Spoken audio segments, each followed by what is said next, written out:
cat that's attacked farm animals and could now be hunting humans. After the break, we go live to Bodmin. Yes. So it's not too bad. That's all for now. We'll be back with more news for you in half an hour. See you then.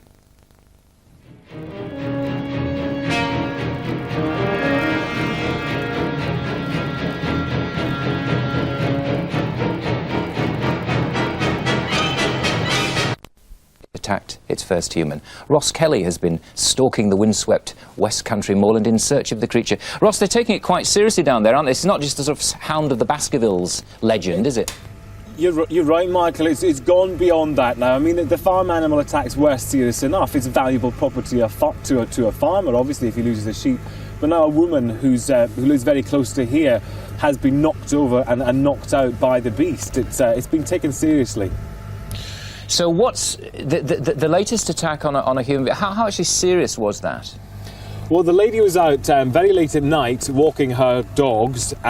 She was knocked over by something, knocked out. When she came to, she saw a large black cat-like animal. She said stalking her. Her dogs were growling and barking. It was scared off by the dogs. It's not sure if the animal was attacking her or in fact maybe scared by her and virtually knocked her over as it was trying to get away. You've got some locals with you. What do they think about all this? Well, here we have Rosemary Rhodes. Rosemary, you've actually seen the Beast of Bodmin. Can you tell us what it looks like? Well, we've seen a couple actually. There's the big black one that this lady seemed to describe and a smaller puma-type animal. And the smaller puma-type animal, interesting enough, this year has had a cub that we've seen her with. So the theory here then is, obviously, there's a family of them. There's definitely a mother and her cub that crosses our land quite regularly. You've also seen, Rosemary, haven't you, the effect it has on the carcasses of dead animals. What kind of injuries do these animals sustain from the beast? Well, the worst one was I found one alive with her intestines hanging down around her ankles, just standing there, with great scratches down her abdomen, which had gone through the skin and through the abdominal wall, the muscle. The important question being, though, I mean, dogs do attack sheep. That's well known. They haven't got those sort of weapons. These were sort of 5 inches long, about an inch apart, half an inch apart. These scratches, 4 of them. Yeah, well, there's obviously lots of fear here. John, you're a farmer here. It's attacked your creatures in the fields. Why don't you think the authorities are taking it as seriously as the people on Bodmin? Well, it is a large problem, because it would be costly if they had to try to exterminate them or eradicate them. It is a nocturnal animal, or mainly nocturnal animal, and they're very fearful, you know, that they don't like people. They're very hard to convince, though, the Ministry of Agriculture and the police that there really is a beast up here stalking your animals. Yeah. When we get on to them, when we've had problems, they say, oh, bring us evidence, bring us evidence. Well, the only evidence you can bring them is the dead carcass or the bits and pieces that's left. Well, now that a woman, a human being, has encountered this, is there much fear here on Bodmin? Concern. I wouldn't say the country people are fearful like you would think, but they're very much aware that there could be something around. There could be something out there, John. They're very alert. Thank you very much. Thank you, Rosemary. Well, Michael, it could be out there, but let's hope it doesn't arrive this morning. Back to you. Ross, thanks very much indeed. Is that what they're looking for? That is a very large Asian cat, and I'm joined by its owner, zoologist Dr. Carl Schuker. Good morning, Carl. Good morning. There is something around there, is there, presumably? Oh, yes, I have no doubt. The number of reports from reliable eyewitnesses as such, and not just in that area, these reports are from all over Britain.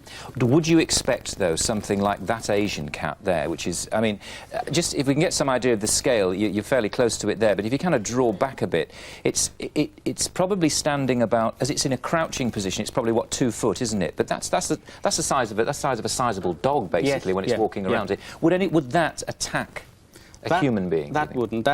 Although it's large, it's not large enough. I mean, we're looking for anything to attack a human being, something like a puma or a panther, 6 to 7 feet long. Right. And even though those animals, a puma particularly, is very, very reluctant to even come near humans in its native habitat in North America. It goes out of its way to avoid people at all costs. But it's cold on Bodmin Moor and so on. I mean, it could exist under those circumstances, could it? Yeah, there's no now, problem this with is... Now, you brought this in with you. What's that? Is that it's something a model of what that of a could black be? panther. This is a black panther, That's yeah. a realistic model of the all-black version of the leopard, yeah. And that could be there too? Oh, yes. In fact, that's basically the most popular eyewitness description of all. All over Britain, people have reported seeing animals just like that. And where would this have come from? Would it have been a pet, perhaps? Yeah, captivity, probably a private collection or an exotic pet. I mean, the black panther is very popular for its exotic appearance. If it was one pet, how come they're actually breeding? I mean, possibly a couple escaped it. The black panther is very popular. These reports are going back decades. We're not just talking about a few years. So in that time, we could have limited breeding populations. And this...